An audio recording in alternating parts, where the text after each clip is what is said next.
We have a guest in the studio. Alphonce Shiundu joins us. He is the Kenya editor for Africa Check. Remember, we've been having conversations around the truth and nothing but the truth. But sometimes the truth comes in looking like the truth, but it's not the truth. Fake news, misinformation, disinformation. We want to continue that conversation. Alphonce, welcome to the Situation Room. Thank you, Latif. Good to have you here. Yes. Karibu to the hot seat. Thank you. Warming it up for you just slightly as we continue the conversation. Africa Check, tell us about Africa Check and who you are, what you do. All right. We are Africa's first fact-checking organization, and we have been around since 2012. We're based in 4 countries, in Kenya, in Nigeria, Senegal, and in South Africa. And we fact-check stuff in 2 languages, French and English. And after we realized that there's a lot of misinformation going on in local languages, we added Kiswahili, we added Pidgin, we added isiZulu, and we added Wolof. So, and Hausa, I think. These are all the languages which are spoken widely in many of the regions and in many of the countries. So we try to meet people where they are. So essentially, what we do as fact-checking is to sort facts from fiction, Okay. and expose the facts and hold public figures accountable and keep the public debate honest. So essentially, you do whatever it is within your ability to ensure that we know the facts about the fiction. Yeah. Yes. I think it's interesting. Including that, yes. I think it's interesting that it's in different languages, because I just think about it now, and when you're looking at something in an official language, or a widely spoken language, it's, if you go into another language that you might then speak, it might be easy to stretch the truth a little bit. Or tell a story in a different way. You know how we say that when you speak in your mother tongue, for example, the meaning goes home a lot deeper. So I can see how then this could be used as a tool to spread false information. Yes. So we try to meet people. What we realized in fact-checking in the 2 official languages in many countries is that people were sharing this in peer-to-peer networks where we were not there, like private networks like WhatsApp, family groups, and like on Telegram, closed channels, like in closed Facebook groups. So we could not access that kind of misinformation percolating in those spaces. Right. And so we got a WhatsApp line where we asked people actively to send misinformation that they come across, or whichever information they see which they think is disputed reality, and we ask them to send it to us, we verify it for you, and then we share the facts with everyone. Right. So after that worked out pretty well, we sort of recruited fact ambassadors to help us access those channels. So they share the facts there, and they also share with us the misinformation that is spreading in those circles. And then we can check and talk to people in languages they understand. Because there is that aunt, there is that uncle or cousin who pollutes the family WhatsApp group with misinformation, with myths, with gossip. And we just want people to be in a position to tell them that, hey, just listen to these fact checkers, what they are saying, and we take people through exactly why that information is wrong. The point is, we realized it is not easy to win an argument with facts alone. Yes, so we have to meet people where they are and now walk the journey together, where we are showing them the proof, we're showing them why the proof is credible, and we're showing them why they should trust expert A or expert B, and then that is how we come to the verdict whether something is true or not. Yes. Sorry, go ahead. So what's the big deal here? And as a lot of people saying, okay, so what? It's wrong information. Who has it hurt? Has it killed anybody? Has it really steered things off course? Why? Maybe people are just having a little bit of fun. So can you talk about maybe some of the dangers of actually, excuse me, having wrong information out there? Because that's the thing. Okay, so it was a wrong piece of information. It came out later and it was, said to be wrong. So we got over it. So what?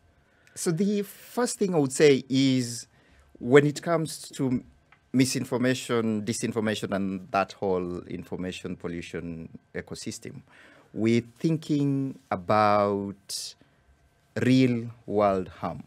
And I would just, now let's start from, for example, something personal to people, COVID-19. There has been a lot of misinformation. How does it cause real world harm? The moment the outbreak came out, there was somebody who put out a video where he was showing people about mixing mango leaves, battery acid, and something. And then you drink it, and then you will be better.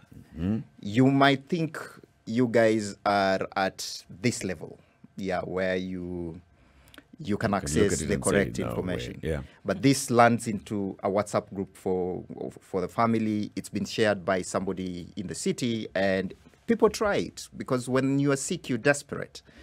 Some people cannot afford medical insurance, and they try alternative cures which are cheap to implement. Yes, and they get into it. Then there is where people lose livelihoods and lose money when fake competitions are put out or scams about what we've been seeing. There was a spike when people were losing jobs because of the pandemic. There was a spike in fake job advertisements. And this was circulating on WhatsApp, on Facebook, where people were being asked, apply. So they would maybe say, fabricate an advert about, say, KDF or Kenya Airports Authority, about Coca-Cola, and they would say they are recruiting. Then they put there an email and ask people to pay like very little amount, 300 bob. A non-refundable application fee. Yes. And a lot of people would pay that amount to facilitate or to register or whatever. And they get conned, and those numbers go offline. The moment the transaction is completed, they go offline. So at 300 bob is the daily wage for people in rural areas. Sure. And it's a lot of money if you don't have a job. Yes. And so that is the other bit of harm.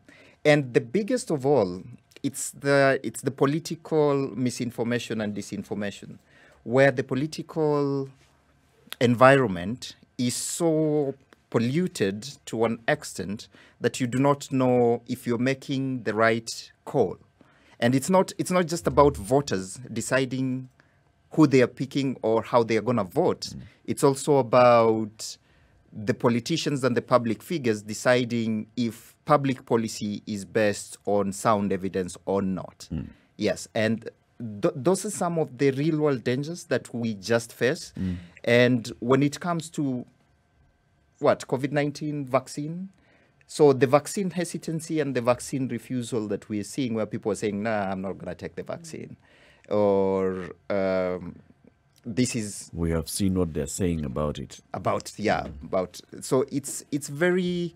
You have to give people the facts about it, take them to a place where they will understand the risks and the advantages, and give them the free will to make that decision. To make their own decision. Yes. From your information, from your experience over the years dealing with fact checking, besides the political side, which we'll talk about later, these other rumors that spread in these social networks, in the closed groups, what's usually the motivation behind the misinformation?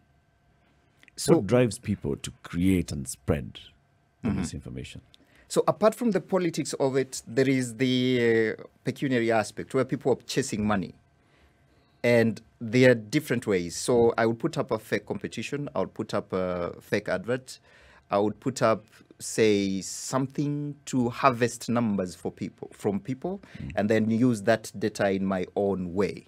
So there are those aspects. Then there is the aspect where idle people online are creating these things for fun. And then there is a website which we came across where designers are actually asked to create the best Photoshop you can ever imagine. Now, that is not fake per se, but when it is picked from that environment and put into the environment of, put on Facebook, as if this is the biggest skull that has ever been found by excavators, or this is the giant something that was seen walking in the streets of Uhuru Park. So it's one-eyed thing. So those are the kinds of things that we see, and we think it's just fun. Some people are having fun. Some people are out to mislead, and some people are out to make money. Are there people who just do it because they believe what they're saying? Conspiracy theorists, yes, they do exist. But a lot of the conspiracy theories that we come across are so outrageous that at some Give point... me an example of an outrageous conspiracy theory. That, you see the vial? With the vaccine? Yes. So a conspiracy theory emerges that if I put a magnet where I was vaccinated, then the magnet will stick. Yeah. And it means I was injected with a microchip at that site. Yes. Now, if you look at the vial, it's clear. It's all liquid. You see what is being injected to you. Yes. When you check the ingredients of the vaccine, a magnet needs metal or ferrous material. The usual magnets that we use, there are other magnets that would not need ferrous material, but this one would need ferrous material, like metal. If you talk to physicists, they will tell you that for a magnet to stick at the vaccination site, then it would be, you would need more metal and a substantial amount of metal under the skin. Yes, which you can feel. You can pinch and feel. Yes, and people have been spreading that. The good news is some of our colleagues who do fact checking, say in the US, one of the videos was shot there, and they decided, they went to the shop, they asked the shop attendant, this video was shot here, did you see the man? Yes. Which magnet did he buy? They went and bought the same magnet. They also injected with the Pfizer vaccine. They tried to do the same thing, take the magnet, put it, it didn't stick. So it's, and not just them alone. And he's sure he bought the right magnet? Same magnet from the same store and vaccinated. So the thing is, we do not have evidence at most of the times that the people who were spreading these conspiracy theories about that the vaccine is a microchip, that number one, they were ever vaccinated. We don't know that. All we know is the story they tell us on the... Or you don't even know if they had a metal chip in their arm or any kind of metal holding a bone together in their arm that could invite magnetic attraction. Yes, we don't know that. Yeah. And we also don't know if it's the magic trick where they put a coin on your forehead and it sticks. So it could be a magic trick with the... That actually isn't magic. If you've been sweating and you put a coin on your forehead, it will stick. There's no magic to it. There's no magic to it. But my all-time favorite is a picture is taken, say, for instance, of Prince Harry and his grandmother. Okay? And somebody writes an article. Queen Elizabeth's thinking on this particular subject of her grandson marrying Meghan. And I'm thinking, how on earth are you deducing what she is thinking? Just by looking at her. And from thin air, an article appears. And there are people reading it and they're passing it along. Yes. See? I'm only use that as an example. But what I wanted to ask you was, when you fact check, are you asked to also indicate where you source your facts from? And how it is that how somebody else can fact check your facts and guarantee that they are, as you say, facts. Yes.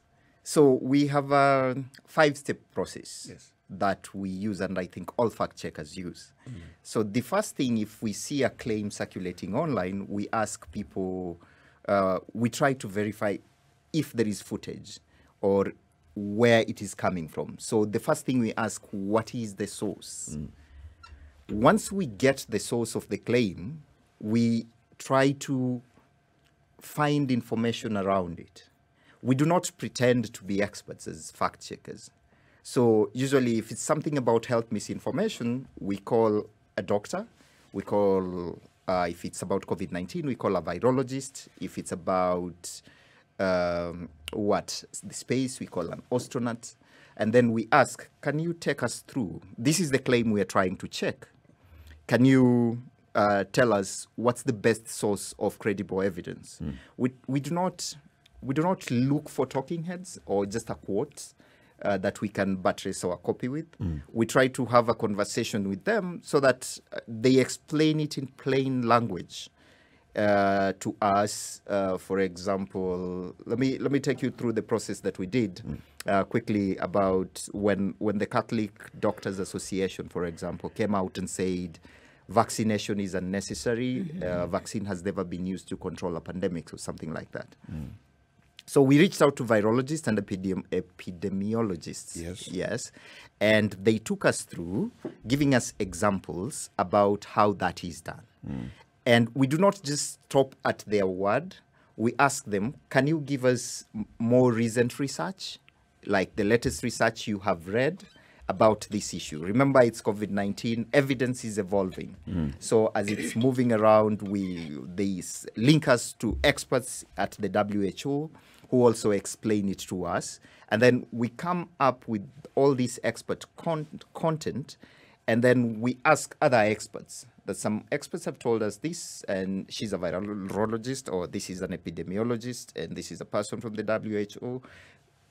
Do you think they are onto something, or do we need to do further research?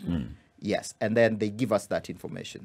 Now, once we put down together a report, we have to link. We are required to link by the transparency standards of the International Fact Checkers Network. That this is where you got your information. This is how you did it, and that International Fact Checking Network, the standard is also to allow other fact checkers to vet your work, and even the public, whoever is reading your fact check, they can see your sources of information, the people you are quoting, where you can reach them. So we link to a web page or a LinkedIn account of the professional that we have spoken to. So you can actually follow the same steps we have done and reach the same conclusion. Before we say something is not factual or not, we have an internal debate as editors at Africa Check, where we say, okay, the evidence for is this. Does anyone have evidence against? Right. Yes. And that three-step quality control, I think, is very, very valuable in trying to ensure that we only put out Sounds facts. like a long and tedious process. What if, in the process of your fact checking, you actually find compelling information that is contradictory? Say, for example, in this particular check, the instance of the Catholic Doctors Association and what they were saying about the vaccine. But if you went and spoke to other epidemiologists and virologists and other experts, and they came and told you, yeah, they're onto something. And then others are telling you, no, they're not onto something. So you're finding that they're credible sources, but they don't seem to agree. At what point down do you actually come and say, this is the fact?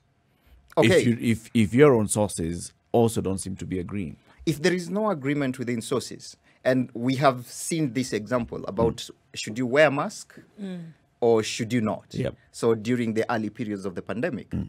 And so we have, some people were saying, if you have to wear a mask, wear the N95.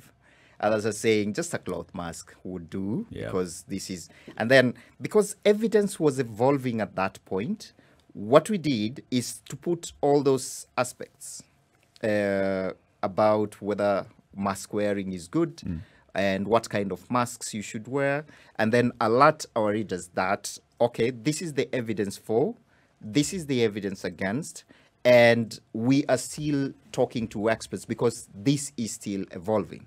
We have not come across a situation where there is a dispute about the facts around something and there is disagreement among scholars or among subject matter experts. We haven't reached that place. Usually it's just on new things or quick things that are evolving quickly.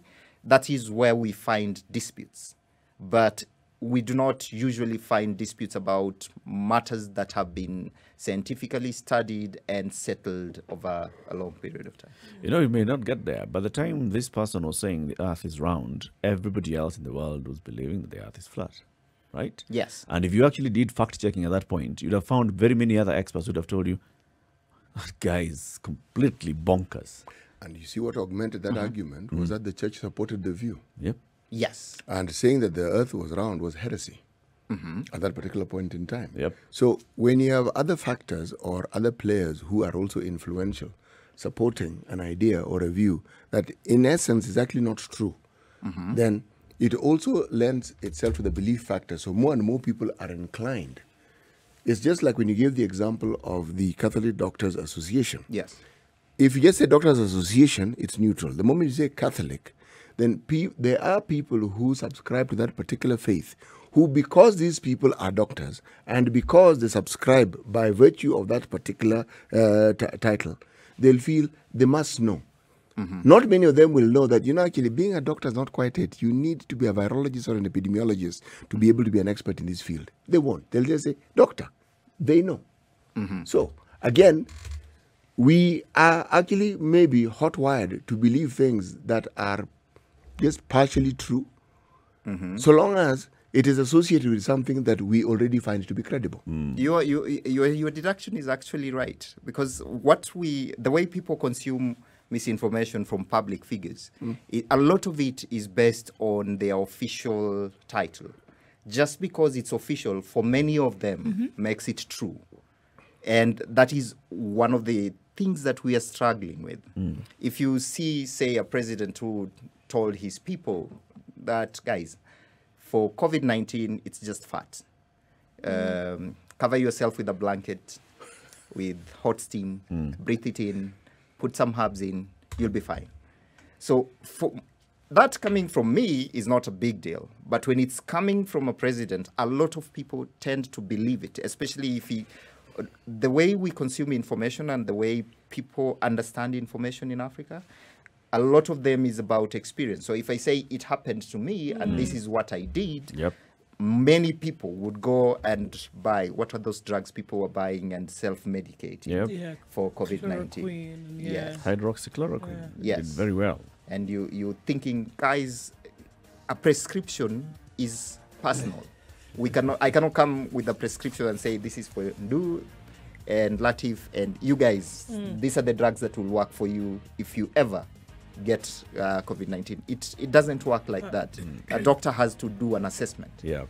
Conversation continues right here. The Situation Room with Eric Latif, Ndu Oko, C.T. Muga, and Alphonce Shiundu, Kenya editor, Africa Check, talking about misinformation, disinformation, doctored headlines. What is this doctored headlines, and how do they appear?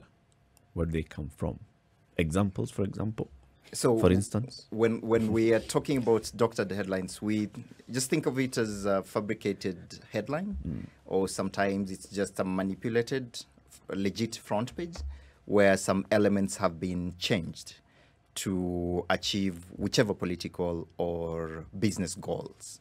So sometimes what we see is a lot of it has to do with the political smearing, where you see headline one, where people creating them are trying to take fringe conversations mainstream. So when you have a headline saying politician X beats his wife and therefore the wife has gone into hiding, and that changes the conversation in that circle.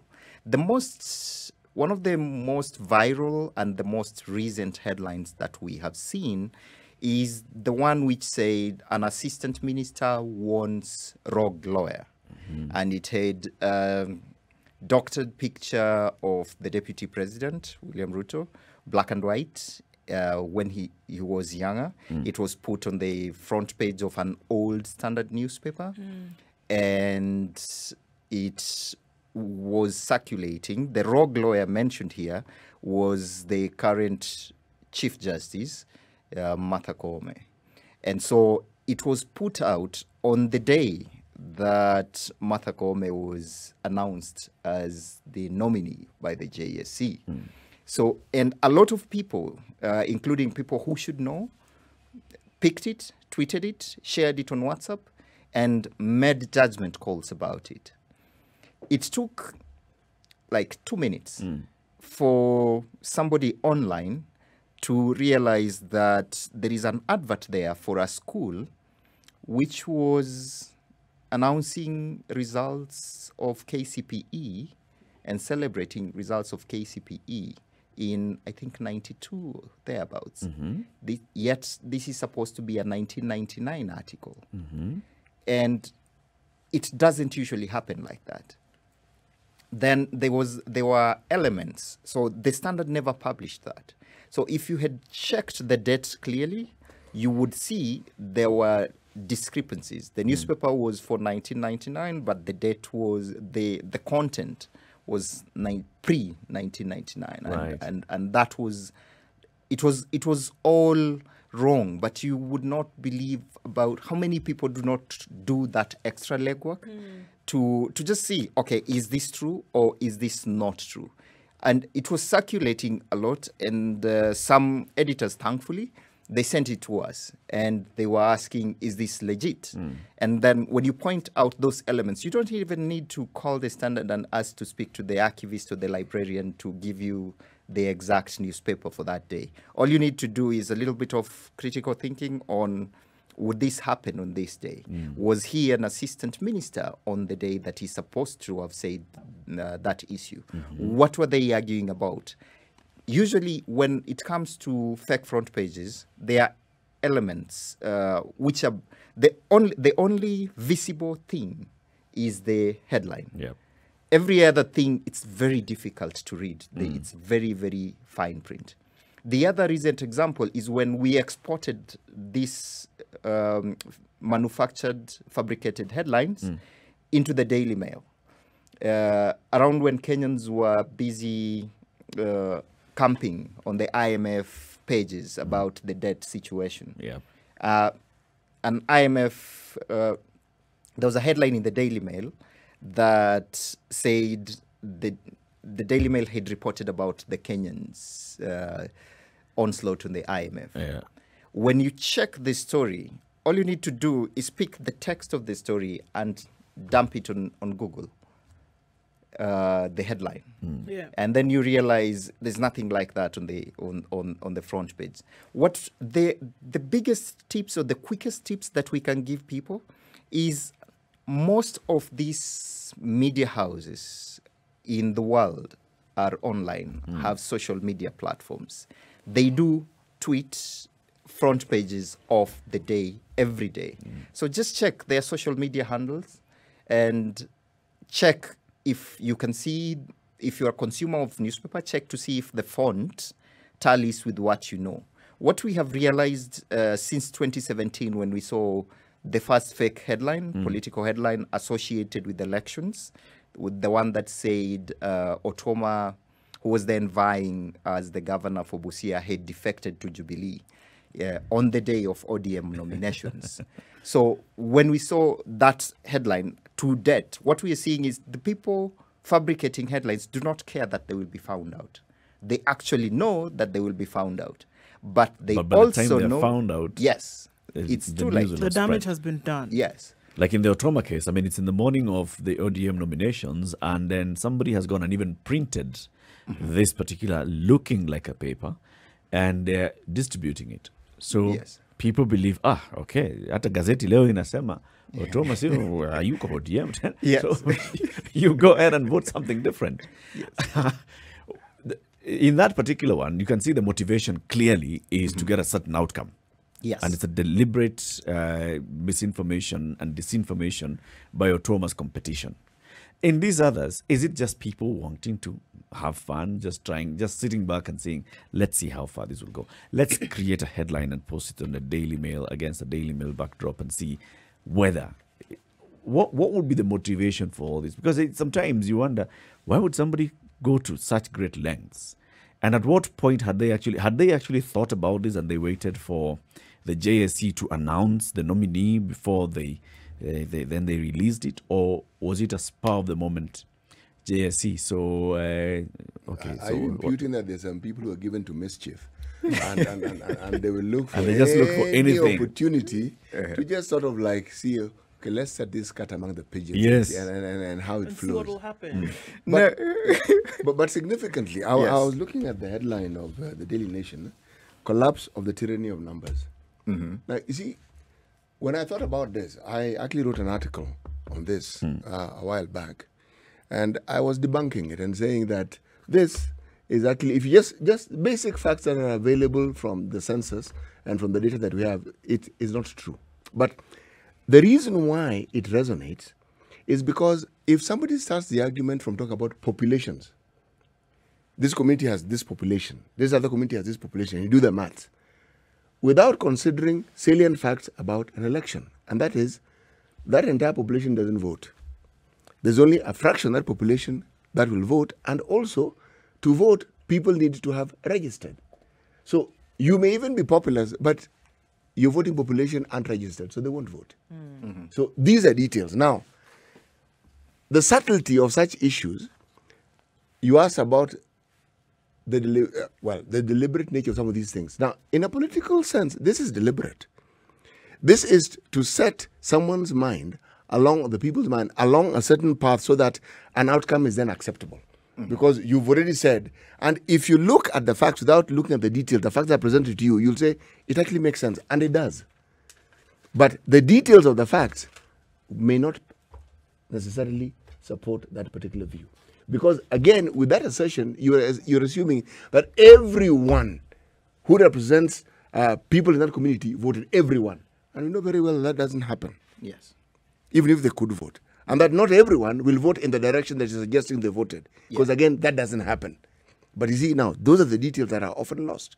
So the effects of false information, false data, or manipulated data can be profound. And at a serious level, it usually begins with a purpose and an intention that is desired. And so then you then craft whatever you want to achieve that desired end. You're actually right. And a lot of what we see. So, for example, the false headline that I was just referring to about rogue lawyer and assistant minister. When the deputy president is, for purposes of the politics of today, the front runner in the 2022 elections, the CJ is coming in. The last elections were cancelled. When you create such a headline, you imputing bias ab initio for the CJ, whichever way You look at it. she rules. She'll come in with bile. Yes, there is bile against. So whether this person is legitimately breaking the law or flouting the rules, or the election should be legitimately cancelled, or refuses to swear in the deputy president for some reason. So you have already created a narrative which is false, but you're using fabricated historical documents to back up your argument. So it comes out to what CT was saying, that you're trying to make an outcome or to buy support for a planned action you are going to take. So there is that aspect. And this came after she was nominated, so she was going to Parliament for vetting. Now, members of Parliament reading that article would interpret it differently if they do not know better, and they would ask her questions based on a false thing. And if they had their way of this influence operation was carried out with precision, it is possible that members of parliament would have rejected her based on this. But the thing is, the people running the influence operations are doing it wrongly, or they do not know what they are doing, because there's some kind of finesse and strategy behind it when you're trying to carry out such an operation.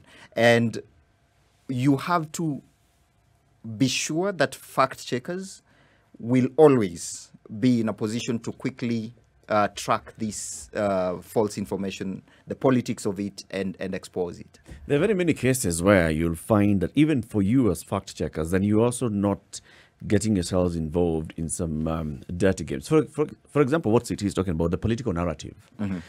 If indeed, as CT believes that the narrative that there's tyranny of numbers is wrong, how do you counter that? Do you now go out and say, when we say tyranny of numbers, there's a headline here that talks about the tyranny of numbers and then shows you the numbers at stake. Tyranny of numbers is the headline in the Nation. The Standard has the numbers at stake in the face-off for State House, and then looks at the number of registered voters in what is considered the bastion of support for certain political leaders. Would you be able to actually counter that and say, actually no, because scientifically, let's look at, okay, Mount Kenya region, the counties of Kiambu, Murang'a, Nyeri, Kirinyaga, Nyandarua, Meru, Embu, Tharaka Nithi have a cumulative registered number of voters as 4.136 million. That's 21% of the registered voters in the country. So now we start going down granular and say, in the last election, if we look at the last two elections, how many of those turned up to vote? How many of those then ended up voting for the candidates that were from this particular region? Then we can say there's tyranny of numbers or not. Would you get involved in all that conversation? Another one, for example, 2013, election happens. There's a presidential petition. Supreme Court says we find nothing wrong with the results. The main challenger, Raila Odinga, comes out and says, I accept the verdict, but I don't agree. After that, continuously keeps saying, but you know, we won the election, it's just that it was robbed. Now, do you come in and start saying, hold on, you know, what Raila is saying, according to the numbers that were verified by the IEBC and upheld by the Supreme Court, he did not win the election. Do you want to get yourself involved in such? Because there's a danger of that political narrative, that the supporters of Raila Odinga will continue believing that their election victory was robbed. Yes, in 2017, let me start from 2017 when we were just setting up the Kenyan office, and we were doing fact checking every week. So on week one, we would fact check, say, the NASA manifesto, and we would see what they were promising, and then we would say, okay, this is false, the baseline is false, what they are basing their argument on, the premise is incorrect. And we would get an avalanche of tweets, emails, texts saying you guys are bidding for the government. The following Sunday, I show up on KTN, we fact-checking Jubilee.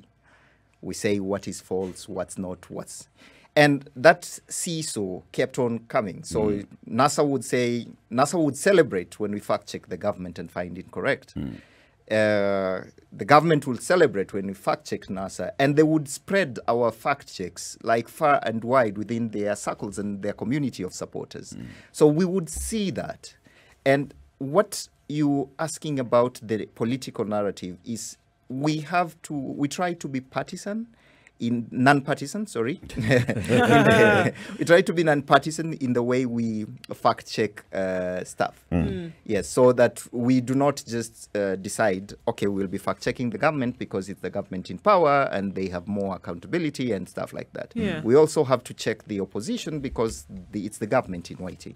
Look, and even as you're saying this, I mean, do we run the risk then? Is there a risk even of being overly cautious then of the information that's coming to us? Because a lot of this stuff that's put out there is for the consumption of the general public, whether it is planted or not. not, whether it's wrong information, it's not for 2 or 3 people. It's hopefully that the masses will pick up on this, whether it is true or not. If somebody is planting false information, it is so that the masses will pick up on it and start to think in a different way. Yeah. Even if it's true, even if you put news in the paper, for example, it's so that the masses can pick up on this information and be informed or educated or entertained, right? Do we run the risk of being overly cautious then? That I'm reading something and then it must then click off in my mind that, okay, hold on. Could this be a lie? Or could this be the truth? Whereas before, we were just accustomed to consuming information. Over the last 10 years now, this new phenomenon has come about whereby, hold on, it could be that information that's coming out could not be true. So do we have to check everything, like it says in the Bible? Throw it, you sieve it, and then keep the wheat, and then throw away the chaff. Yes. Should we be doing that with every piece of information that comes our way now? Yes. So that's what we teach people in our media literacy clinics and our master classes that we hold. So we ask people to always, and the criteria is very simple. So if you wake up in the morning and you see a headline, Uhuru, I'll back one NASA leader in 2022. Yes. It looks at like you just have to stop before you share, reflect on it, try to verify it yourself, and then only then, once you are comfortable, that's when you can share, or that's when you can sort of trust it. The only bit we tell people is the false information is there, and a lot of it is designed to target your emotions. Yes. So it is likely to make you angry, or it's likely to make you very happy or very sad. Or so we tell people, guys, if something triggers your emotions, stop, reflect on it, verify, and if you're sure that's the only thing that's the only time you can share or forward. The thing we tell people is that you lose nothing if you don't forward. Like if I get a nice picture or a nice video, and it's very enticing. There could be a danger, though. Yes. There could be a danger. Imagine you're living at the base of Mount Nyiragongo. All right? Somebody just decide to wake up and say, you know what, it's erupting again. And you don't take action because you want to take time to verify. You want to go to call your neighbor, step outside, check. Send Alphonce a text. Yeah, that is time wasted, and it's an emergency. No, I'm just using that as one example. Another one could be anything else. There's a flood coming, and you're in a flood-prone area. There's a landslide, and you're in a landslide-prone area. When such false news then emerges, then what do you do in that split second? Because you have got to make a decision. It takes a minute to talk to the emergency services. It takes like just calling the chief of the area. So if I am at the base of the mountain before a volcanic eruption, I would hear the mini earthquake, the tremors, and then if I am at the base of the mountain, I can actually see the smoke of it coming out. So a lot of it is meant to cause panic, and we just don't panic. That's what you say. But the question you asked, and I just want to go back to it, and it's whether the narrative about the tyranny of numbers is something we would want to get involved in. And it's very important that we tell people that these are the facts around ethnicity, and these are the facts around elections. And voting patterns. And all that. In 2017, we did a fact sheet where we told people, okay, this is the number of voters who are going to participate in the elections. This has been the previous turnout in elections. And there's a lot of research, post-election research in Kenya since, 1973, where they show that ethnicity is a major determinant about how we vote or how people are mobilized during elections, not just in Kenya, in most African communities. And then we see that, and we put down a fact sheet so that people can read. The devil is always in the details when you come to these election-related narratives. And our point is to point out the details, amplify the details, not the headlines. Most people, and this I'm sure you guys have experienced, they would read the headline, read the kicker, and they have the full story. They'll fill in And their forward. Yes, gaps. they'll do the rest for themselves. Yes. And forward immediately. And forward immediately. Yeah. And a whole discussion emerges, and nobody has read the fine print. Yes, so we try to amplify the details that, yes, oh, this is what the newspaper reported, or this is what the politician A or B said, but these are the facts. Not everyone goes to vote. The voting age population is this. Yeah. And all these figures are publicly available in the census. They are publicly updated by the Kenya National Bureau of Statistics. Alphonse, thank you very much for joining us today. Come again soon. Thank you very much. I'll be glad to show up again in this hot seat with some ice next time. Asante sana. Alphonse Shiundu is the Kenya editor for Africa Check, a fact-checking organization. He has been giving us those insights of how they go about checking and making sure that we have verified information as soon as possible. Thank you. Have a lovely day. You too, guys. Thank you very much for hosting me.